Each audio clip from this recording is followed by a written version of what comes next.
Média sur Europe 1, 10h, 11h30 avec Thomas Hill. Et votre invité ce matin, Thomas, vous recevez le compositeur Vladimir Cosma qui sera en concert. Alors là, ce sont 2 dates à retenir dans un lieu magique en plus, la scène musicale à Paris, les 6 et 7 décembre prochains. D'ailleurs, pour le chef d'orchestre que vous êtes, la scène musicale, j'imagine que c'est le Graal, non? C'est en tout cas une acoustique formidable. Parce que c'est une salle récente. C'est discutable, très discutable, oui, parce que c'est une énorme salle, c'est un grand zénith. Et les zéniths, en principe, ça n'a pas une acoustique formidable. Ça dépend qui fait la sono, les micros et tout ça, parce que il y a 4000 places, là, on ne peut pas avoir une acoustique pour ça, il faut que ça soit amplifié, ce qui est le cas. En tout cas, moi, à chaque fois que je suis allé dans cette salle, j'ai trouvé que le son et les lumières étaient vraiment extra. Et alors, j'imagine que vous allez forcément jouer sur scène cette musique-là.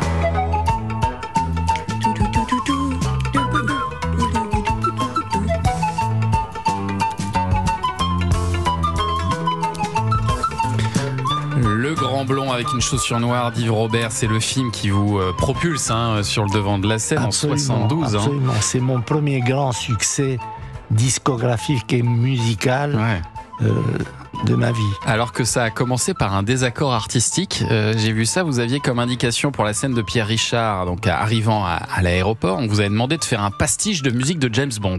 Voilà. Sauf que vous aimez pas les parodies.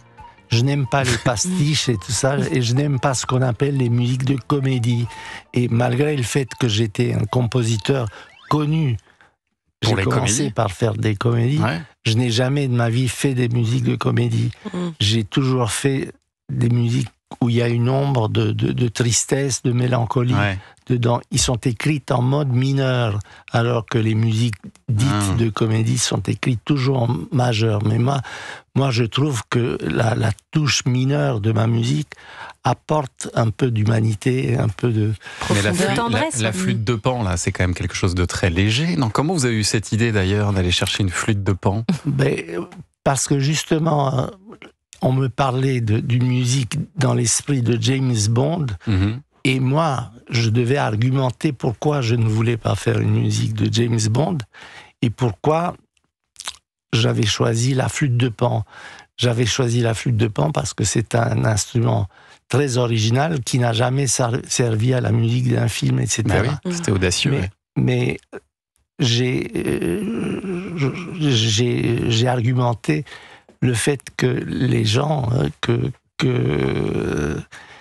c'est un instrument, que la musique de James Bond n'est pas forcément liée au Grand Blond avec une chaussure noire, et que une musique autre que suggérant James Bond pourrait très bien apporter cette couleur originale, etc. Et je me suis dit, en fait, la musique roumaine, avec la flûte de Pan et tout ça, un instrument complètement inconnu, peut apporter cette couleur étrange. Et comme ça a très bien fonctionné.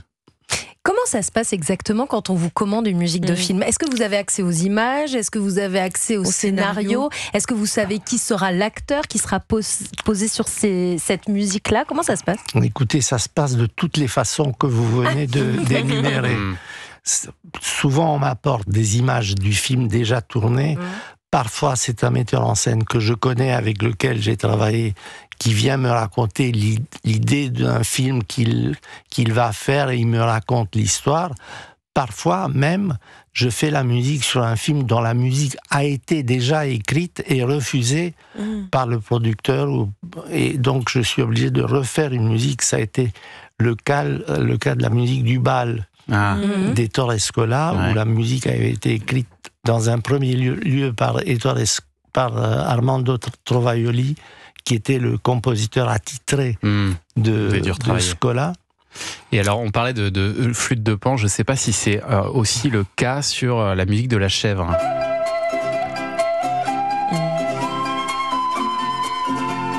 C'est une flûte traversière, non, ça? Non. C'est quoi ça? C'est une quena. C'est une quena. C'est une flûte en bois typique de Sud-Amérique, de ces pays-là. Et donc ce n'est pas une flûte de Pan, mais c'est la famille des flûtes particulières que j'aime beaucoup et que j'ai utilisées souvent dans ma... Et ça aussi, ça accompagnait tellement bien ce film avec Pierre Richard. Alors c'est vrai qu'on vous associe souvent à la comédie Vladimir Cosma, mais vous avez aussi composé pour des films dramatiques, comme bien sûr Diva de Jean-Jacques Benex, qui vous a valu votre premier César.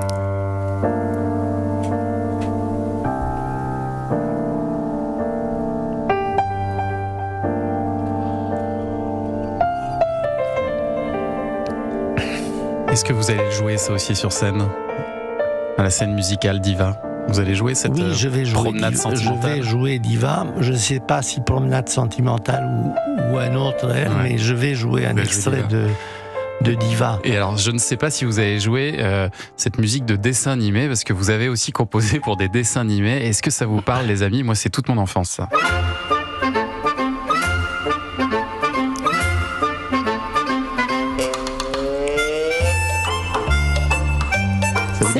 Oui, ça dit quelque chose. C'est symbole de la liberté. Non, c'est pas Tom Sawyer. C'est Tom Sawyer. Tom Sawyer. C'est Tom Sawyer. Oui, exactement. C'est ma première musique que j'ai écrite en général. C'était pour Tom Sawyer. Ah oui. Avant Alexandre Bienheureux, avant toutes les musiques de films que j'ai faites. Voilà. Incroyable. Mais alors, celle qui à ce jour est votre musique la plus écoutée, Vladimir Cosma, sur les plateformes, eh bien, c'est évidemment celle-ci.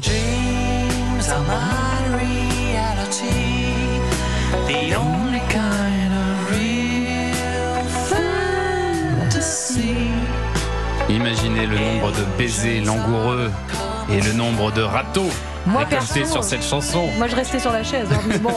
La bande originale de La Boum. Est-ce que les gens viennent vous dire, Vladimir Cosma, qu'ils sont tombés amoureux sur cette chanson? Ah oui, qu'ils ont fait des enfants, qu'il y a des petits-enfants qui aiment,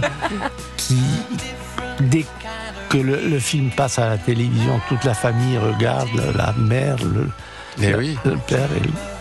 Il y a beaucoup d'enfants, beaucoup de familles qui sont créées. Et en fait, c'est une musique qui est restée la préférée des jeunes. Ouais. Et il n'y a pas une musique qui a remplacé la musique de La Boum Reality dans le cœur des jeunes, même aujourd'hui. C'est vrai. Et je peux vous dire que ça fonctionne encore. Moi, je l'ai testé sur ma jeune fille de 9 ans. Elle a adoré ce film et cette musique en particulier. Il y a quelque chose de magique. C'est le slow par excellence. Bien sûr. Et on pourra écouter toutes ces musiques à vos concerts. Vladimir Cosma, 6-7 décembre prochain, à la scène musicale. Dans un instant, on va parler bouquin avec Nicolas Caro, qui a une bonne idée de lecture pour nous tous. À tout de suite sur Europe 1. 10h, 11h30. Culture